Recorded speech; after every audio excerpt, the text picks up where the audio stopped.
Hello everyone, welcome back to our channel elite learning point. और आज से हम लोग स्टार्ट कर रहे हैं अपना new topic that is noun. तो पहला क्वेश्चन आता है, नाउन होता क्या है? ये तो हम सब बचपन से ही पढ़ते चले आ रहे हैं। Noun is a name of person, जैसे किसी भी इंसान का नाम, जैसे मेरा नाम महक। Place for example Mathura. कोई भी सामान जैसे कि ये मार्कर। आइडिया हो सकता है ऑनेस्टी, फ्रेंडशिप, ऐसी चीजें जिन्हें हम टच नहीं कर सकते।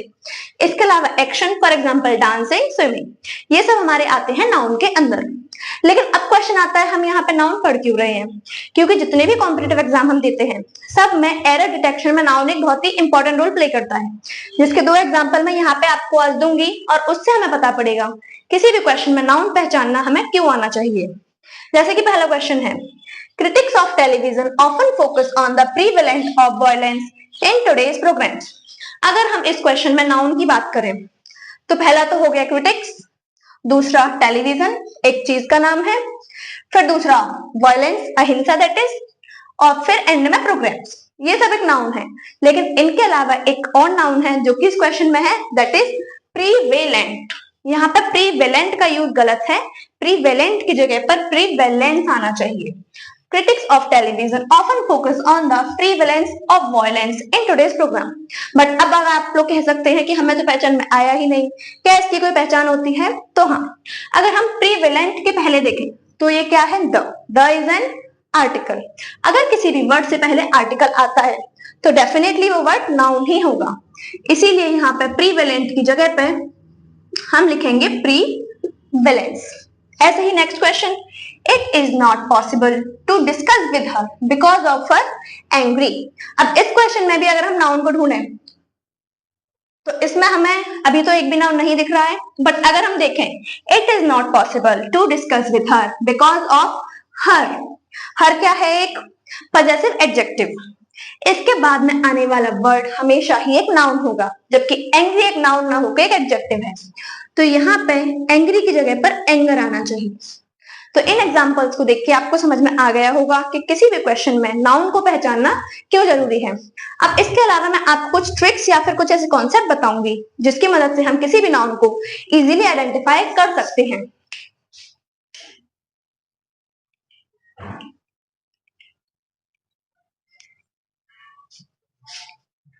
जिसमें से पहला है आर्टिकल, जो कि मैंने अभी आपको बताया। इससे पहले वाले एग्जाम्पल में प्रीवेलेंट के पहले द आ रहा था, तो प्रीवेलेंस दैट इज नाउन होना चाहिए था। इसी तरह से अगर किसी भी आर्टिकल के पहले, किसी भी नाउन के पहले अगर आर्टिकल आ रहा है तो वो डेफिनेटली नाउन होगा।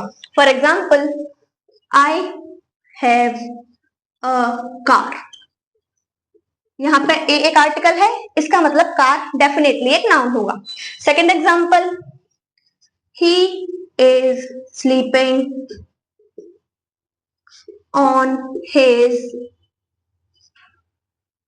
he is sleeping in the room।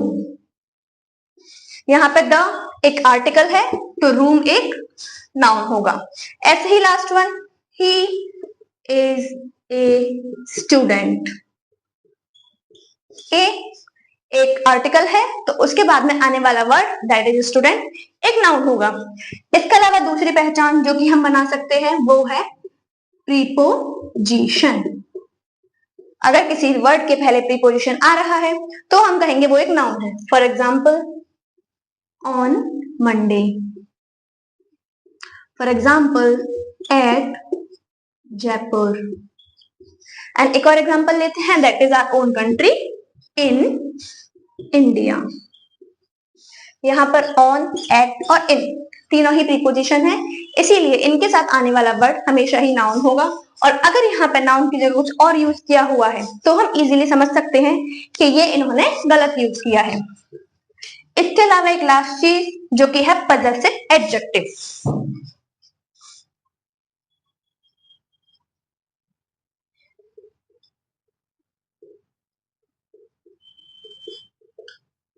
Possessive adjective क्या होते हैं? ये ऐसे एडजेक्टिव होते हैं जो किसी भी चीज का पोजेशन बताते हैं कि वो चीज ओरिजिनली किसको बिलोंग करती है। फॉर एग्जाम्पल, मैं कहूँ ये मार्कर मेरा है, तो जो मेरा वर्ड या फिर माई वर्ड है वो इस मार्कर का पोजेशन बता रहा है जो कि मेरे लिए है।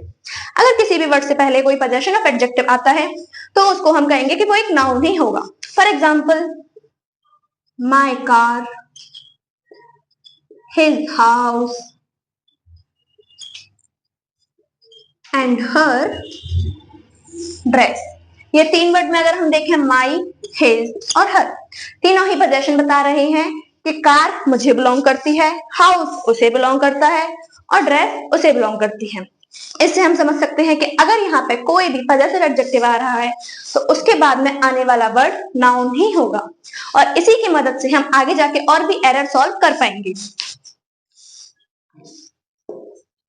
इसके अलावा अगर हमारे पास इन तीनों में से कोई भी चीज नहीं है तो कुछ सर्टेन वर्ड्स होते हैं जिनको देख के हम पहचान सकते हैं कि ये एक नाउन ही है। फॉर एग्जाम्पल जिसमें से पहला वर्ड है ANCE या फिर ENCE, इनको हम बोलेंगे नाउन सफिक्स। किसी भी वर्ड के एंड में अगर ENCE आ रहा है, फॉर एग्जाम्पल रेफरेंस, डिफरेंस, यहाँ पे हम देख सकते हैं एंड में ENC ही आ रहा है, इसका मतलब है कि ये दोनों ही वर्ड्स नाउन है। नेक्स्ट इज TION या फिर SION, किसी भी वर्ड के एंड में अगर ये सफिक्स आ रहे हैं तो भी वो नाउन होगा। For example confusion, discussion and so on. Next जो कि है URE, जिसके एग्जाम्पल्स हो सकते हैं प्लेजर, एक्सपोजर। URE, तो अगर ये वर्ड एंड में आ रही हैं इसका मतलब ये डेफिनेटली एक नाउन है। और आगे देखें तो मेंट, होड या फिर ITY, ये वर्ड्स भी किसी अगर ये सफिक्स भी अगर किसी वर्ड के एंड में आते हैं तो वो नाउन होंगे।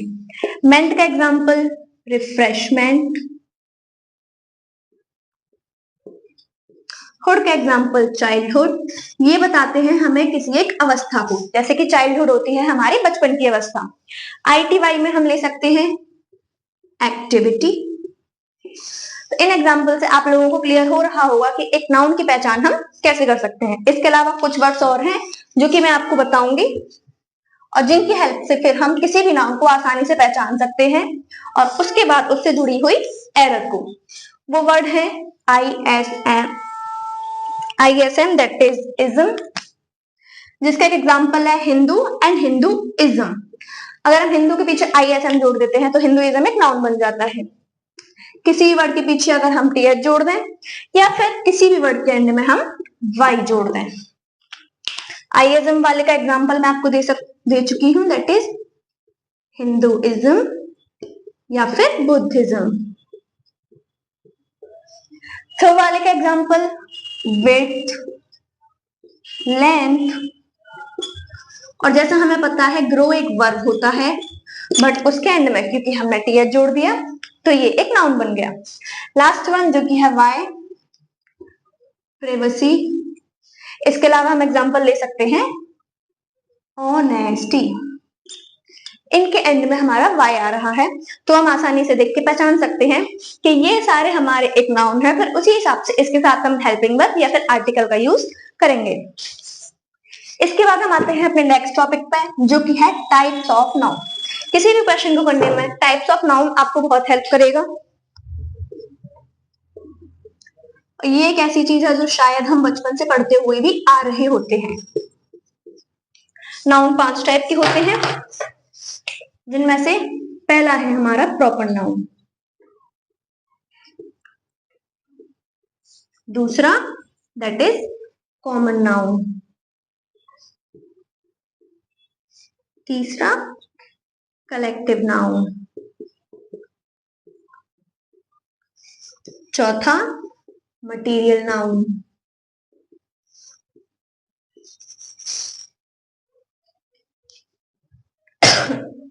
Last one is abstract noun.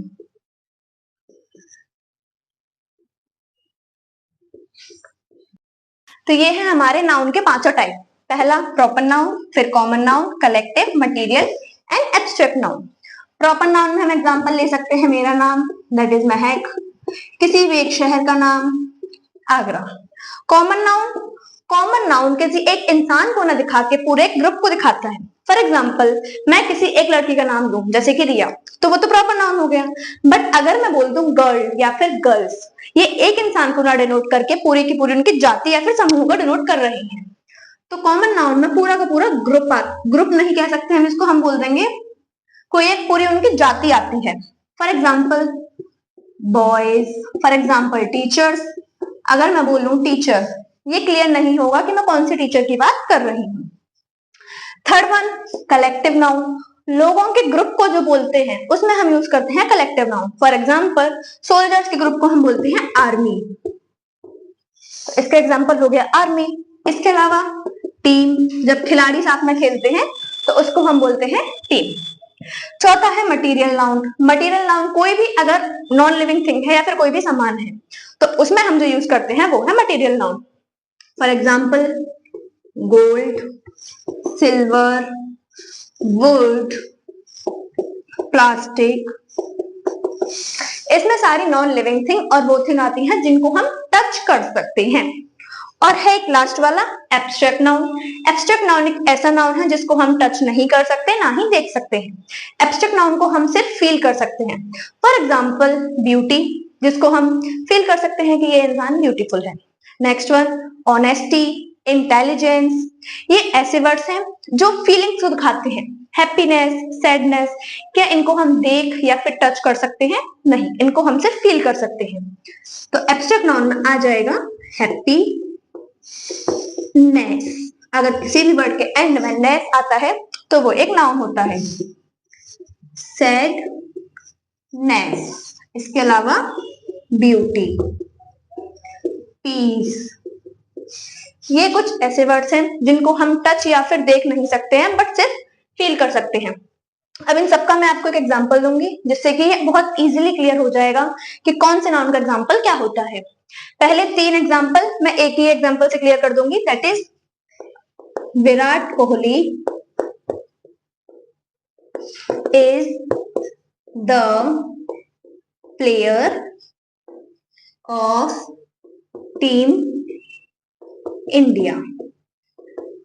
इसमें पहला वर्ड है विराट कोहली, जो किसी एक इंसान का नाम है, इसीलिए ये हो गया प्रॉपर नाउन। फिर आया वर्ड प्लेयर। प्लेयर्स की पूरी जाति को दिखा रहा है, इससे हम किसी एक प्लेयर का अंदाजा नहीं लगा सकते हैं, तो ये हो गया आपका कॉमन नाउन। और फिर थर्ड वाला टीम, जो प्लेयर्स का ग्रुप है उसको हम मिला के बोलते हैं टीम, तो ये हो गया आपका collective noun. Virat Kohli is the player of team India. Virat Kohli proper noun, किसी एक इंसान का नाम। प्लेयर कॉमन नाउन, एक पूरी जाति उनकी। टीम कलेक्टिव नाउन, और अगेन हमारा प्यारा इंडिया, वो तो प्रॉपर नाउन है ही। इसके अलावा अगर मैं इनकी बात करूं,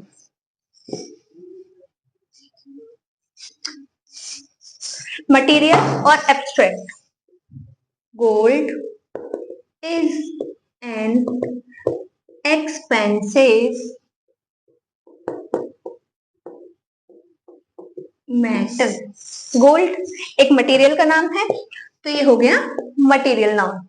एक्सपेंसिव, इसके पहले आर्टिकल आ रहा है, इसका मतलब डेफिनेटली ये एक नाउन है। लेकिन क्या आप किसी एक्सपेंसिव को देख सकते हैं? नहीं, ये सिर्फ फील होता है, इसीलिए ये हो गया आपका एब्स्ट्रैक्ट नाउन। और एंड में अगेन मेटल भी एक नाउन है, जो कि होता है हमारा कॉमन नाउन, क्योंकि इस मेटल के अंदर जितने भी मेटल्स होते हैं, for example gold, aluminium, iron, ये सब कुछ आ जाते हैं। आई होप आज की क्लास आपको काफी हद तक क्लियर हुई होगी और आपके नाउन के कॉन्सेप्ट क्लियर हो गए होंगे। नेक्स्ट क्लास में हम लोग लेकर आएंगे नाउन से जुड़ी हुई प्रीवियस ईयर एग्जाम में आई हुई कुछ एरर, उनको सॉल्व करते करते हम और भी कॉन्सेप्ट समझेंगे। अगर आपको हमारी क्लास पसंद आई तो please like it, share it and do follow for more. Thank you.